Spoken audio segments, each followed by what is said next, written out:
do. You're not going to come in and go straight into some strength work or some cardio. We need to get the body ready. So there's 3 stations that we're going to focus on. The station that you're going to do with me is a little bit of foam rolling and gentle stretching and that kind of thing. So think about this as just increasing the suppleness of the muscles. Matthew's going to go through a little bit of activation, so kind of warming the muscles up, and then Roel in the other room is going to go through a little bit of gentle cardio just as a little bit of a pulse raiser. So these are, broadly speaking, the 3 areas that we would want to look at before we would go into something slightly more vigorous. Work all the way up, okay? So we put 1 foot just above the ankle on the roller, cross, other leg over, okay? Now, you can just roll. So 1 foot on top of the other means that you're just putting one leg down onto the other and you're increasing the pressure. We want a decent amount of pressure onto the calf. Now, to get it even more, you can lift the hips up. So that means we've got a little bit more pressure going down onto the calf. And then, it's hard to do it on this one, you're just going to make your way all the way up the top of the calf. And every time you feel as though there's a particular tight point, we're just going to spend a little bit more time on that point. Okay, so we're going to try and keep the leg straight. So we're not bending the knee, keeping the leg straight. Get as much pressure as you can by one leg on top of the other leg, and then the next level, if you can or you want to, lift the hips up. So we're just moving ourselves along the calf from bottom to top. Okay, we might spend another 30 seconds on this and then change sides. Do any of you get tight calf muscles? Yeah. Now, most of us probably spend too long sitting down. And again, it can tighten up through the quads and it can tighten through the hip flexors. The problem with that is that then it can cause issues. It can cause hamstrings to tighten up and then it can pull into the lower back. So opening up this area here is really, really beneficial. Okay. So again, with the foam rollers, in fact, I'll tell you what, if I can just demo on this one. So all I'm going to do now, I'm going to turn over. Ideally, we're just going to be on one leg at a time. If we're on one leg, we've got a bit more pressure going down. If we've got 2 legs, the pressure is shared between 2.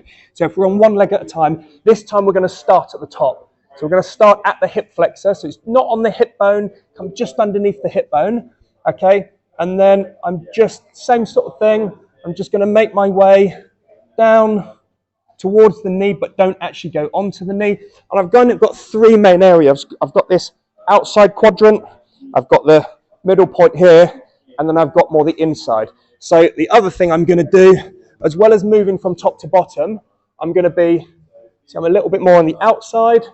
I can then turn a little bit more in the middle, and then I can come a little bit more on the inside. Okay? Thank you. Foot should be in the air. And again, just that means that we've got more weight down onto the roller, which means we're going to get more of an effect in the muscle.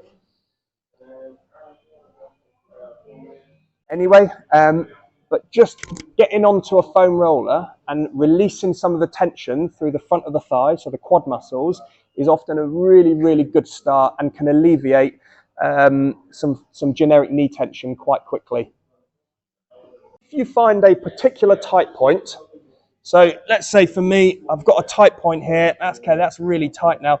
Rolling isn't quite doing enough. I can hold on that tight point and then I can just bend and stretch my leg. So now I'm not moving on the roller, I'm finding the tight point and I'm just working that leg, and I might do 30 seconds of this or as long as it takes to release that tension. And this is called pin and strip. So we're pinning an area of tightness and then we're stripping it using a dynamic movement. Finish on hamstrings, okay? This gets a little bit interesting. It's a really, really good stretch for hamstrings, okay? Gertz, you're not going to do this because you're doing it with me tonight anyway, okay? So I'm going to hook my leg over the bar. So I'm straddling the bar. This is the leg that we want to hit, and I'm right up top of the hamstring. I couldn't go any further. Back leg is back, and I want to be right on my tiptoes so that I've got no ability to lift myself up, okay?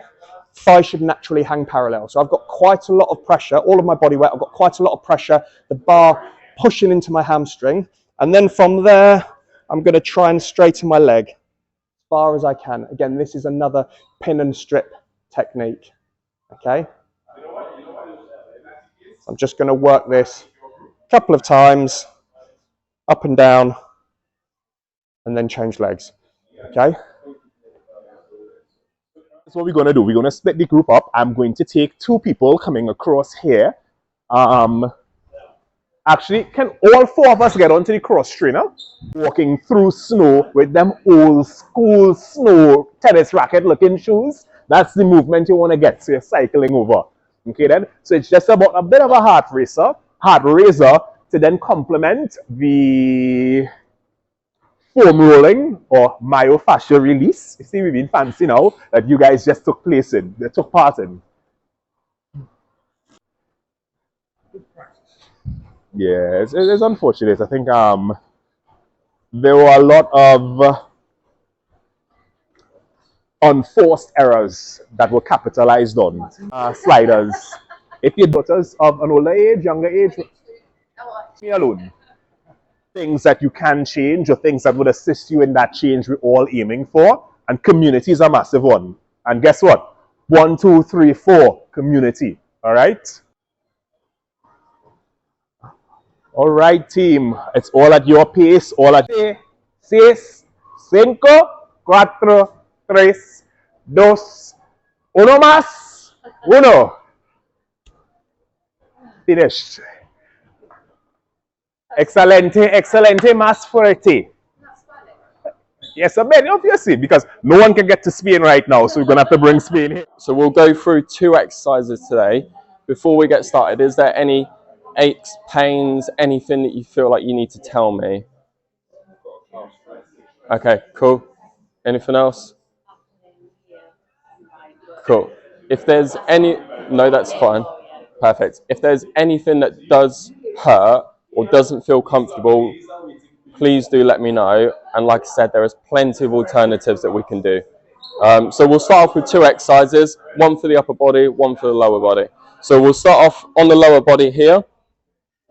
This exercise is going to be what's called banded wall climbs. So it's going to be work on like kind of shoulder stabilization, bit of activation work, and just some like kind of general conditioning through the shoulder.